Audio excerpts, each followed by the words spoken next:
భోజనానికి వచ్చాడంటే ఇక పని అసలు గుర్తుండొచ్చా? ఎంత కృపండి దేవుని ప్రభువుకు భోజనం పెట్టే అవకాశం వచ్చిందనుకో మీకు, ఇక ఎంత కష్టమైనా భర్త గారి కష్టాన్ని కంప్లైంట్ చేస్తామా? No no no no no. దేవునికి స్తోత్రం కలుగునుగా. హల్లెలూయా. మరి ఈ సాక్ష్యంకి వచ్చేసరికి ప్రభు అన్నాడు, మరియా మార్తా మార్తా, నువ్వు అనేక విషయాలు తొందరపడుతున్నావు, కానీ అవసరమైంది ఒకటే, మరియా ఉత్తమమైంది ఏర్పాటు చేసి అలా ప్రాంతంలోనే ఉండిపోతే మీ భార్యలు ఉత్తమమైంది పాస్టర్ గారు ఎన్నుకోమన్నాడు. మరియా ఉత్తమమైంది అని చెప్పాడు అయ్య గారు. నేను ఇవాళ నుంచి వంటగదిలోకి ఇవాళ ప్రేయర్ రూమ్ లోనే ఉంటానంటే ప్రేయర్ రూమ్ నుంచి అలాగే ఇచ్చిపెట్టాట. దేవుని విశ్వాసం ఉత్తమమైందండి. మీకేం బుర్రాబుద్ధి పోయిందా? అస్తమానం ఎంతమంది తింటావు, నేను ఎక్కడి నుంచి కదలను అని నువ్వు మతం వేసుకొని ప్రేయర్ రూమ్లో ఉండిపోయేవారుగో, గుడ్ల కంపు కొట్టేట, ఇల్లంతా దుర్వాసన, అందరూ చెమటెక్కిపోతారు. ఎవరిని అందరికి ఆకలి. ఆడవాళ్ళు కనుక 2-3 గంటలు పని చేయకపోతే షేపులే.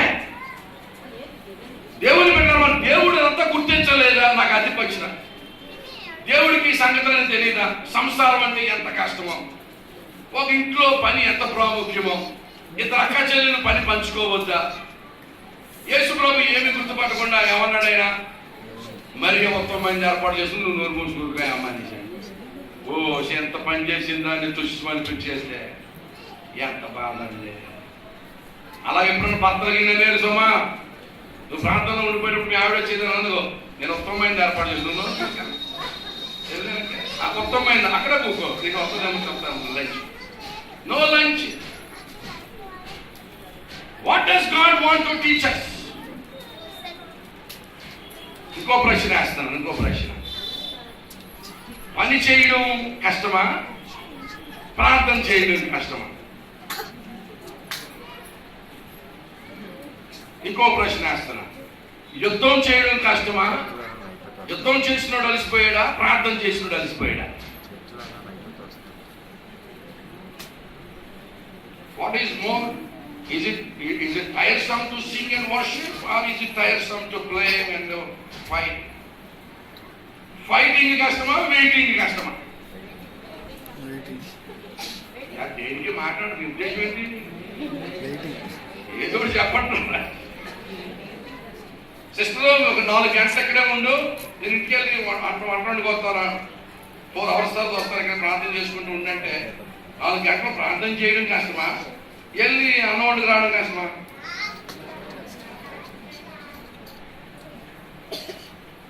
ఇద్దరు ఎవరు కలిసిపోయారండి. ఒక ఆయన యుద్ధం చేస్తున్నాడు, ఒక ఆయన ప్రార్థన చేస్తున్నాడు. మీకు సన్నివేశం గుర్తొచ్చిందా? ఎవరు? ఒక ఆయన యుద్ధం చేస్తున్నాడు, ఒక ఆయన ప్రార్థన చేస్తున్నాడు. ఎవరు కలిసిపోయారు? ఎవరు యుద్ధం చేసేవాడు, ఎవరు ప్రార్థన చేసేవాడు? ఎవరు? యెహోషువ యుద్ధం చేస్తున్నాడు, మోషే ప్రార్థన చేస్తున్నాడు. ఎవరు అలసిపోవాలి? ఎవరు అలసిపోవాలండి? యుద్ధం చేసేవాడు అలసిపోవాలి. యుద్ధం చేసేవాడు అలసిపోవాలా? మోషే అలసిపోయాడు. మోషే అలసిపోతే ఊరు హరణలు వచ్చి ఆ చేతులను బలపరుస్తున్నారు. కనుక ఇప్పుడు ప్రార్థన చేయబట్టే మాటలా, ఇప్పుడు ఇక్కడ 4 గంటలు కూర్చోబట్టి మాట్లాడండి, గంటకే షార్ట్లెక్కిపోతాం, ఎప్పుడు ఆమె ఇంటి వెళ్ళిపోతాం. ఇక్కడ కూర్చోవాలంటే వినండి, ప్రభు పాదాల దగ్గర కూర్చోవాలంటే లోకాన్ని క్లోజ్ చేసేయాల. ఇంద్రియాలన్నింటినీ కూడా అనగొట్టుకోవాలి, మన స్వాధీనంలో తెచ్చుకోవాలి. లోకాశలు ఏమి ఉండాలని వీల్లేదు. దేవుడు విన్నారా? ప్రభు దగ్గర ఉండాలంటే లోకంలో ప్రేమించేవాడు ప్రభు దగ్గర ఉండలేడు. శరీరాశ, నేత్రాశ, జీవకుడము ఇవన్నీ ఉన్నవాడు ప్రభు నచ్చడానికి అవి ఉండలేడు. అయ్యగారు ఎప్పుడు వదిలేతే పారిపోదామా, మళ్ళీ వెలుగు చూడేది, రోడ్డు చూడాలి, మనుషులు చూడాలి, అప్పుడికే చిన్న చెప్పగలుగుతాడు అనమాట. ఏంటంటే ఆ close relation with God is not possible unless you love God, unless you shun the world, unless you put out all these desires of the flesh. It is not possible to listen and sit at the feet of the Lord. యేసు పాదాలను కూర్చోవాలంటే ప్రభువుని ప్రేమించాలా, లోకాన్ని ద్వేషించాలా, సకలమైన పాపం నుంచి బయటికి రావాలా.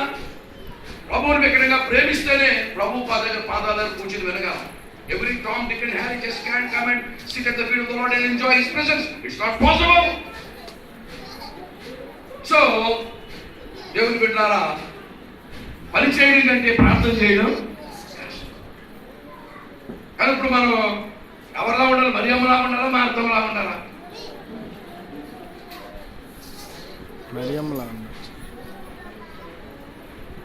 దేవుడు చెప్పదలుచున్నది ఏంటంటే, నువ్వు మరియమ్మలాగా ఉండకూడదు, మార్తమ్మలా ఉండకూడదు. మరియమ్మ మార్తమ్మ కలిస్తేనే సువార్తమ్మ. దేవునికి స్తోత్రం కలుగునుగా.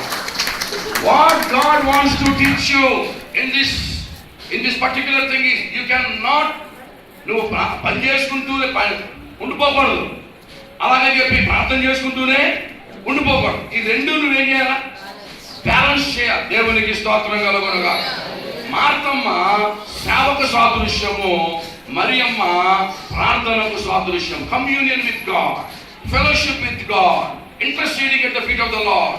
She was a praying woman. ఆమె దేవుడు బోధించేది ఏం తెలుసండి? క్రైస్తవులు ఎలా ఉండాలంటే మార్తమ్మలాగా కష్టపడాలి, మరియమ్మలాగా ప్రార్థన చేయాలి. రెండూ చేయాలి. మార్తమ్మలాగా సువార్త ప్రకటించాలి. అందరూ ప్రార్థనలో ఉండిపోయి మనకు బయటికి వెళ్ళకుండా. బైబిల్ ఏం చెప్తోంది?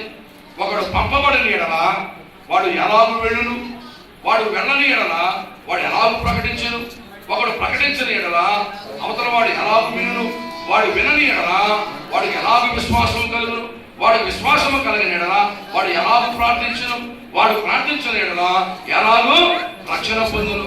ఒకడు రక్షణ పొందాలంటే ఇంత ప్రాసెస్ ఉంది. ఒకడు పంపించాలి. నేను చేతుల నుంచి ప్రార్థన చేసి మిమ్మల్ని సువార్తకి తోయాలి. తోసిన తర్వాత మీరు వెళ్ళాలి. వెళ్ళిన తర్వాత మీరు ప్రకటించాలి. ప్రకటించిన తర్వాత వినాలి. విన్న తర్వాత వాళ్ళు విశ్వాసం కలగాలి. విశ్వాసం కలిగిన ప్రార్థన చేయాలి. ప్రార్థన చేసిన తర్వాత వాళ్ళ రక్షణ పొందాలి. మేమేమి బయటకు వెళ్ళమండి, అంతా మేము ప్రార్థనా పరులు. మేము ఈ చర్చిలోనే ఉంటాం, లేదా ఇంట్లోనే ఉంటాం, మేము అందరితో మాట్లాడడం, ప్రార్థనే చేస్తామంటే అది దేవుడి చిత్తమా? So that is very important. మనము మార్త వలె ప్రయాసపడాలి. కొంతమంది ప్రార్థన చేయాలి.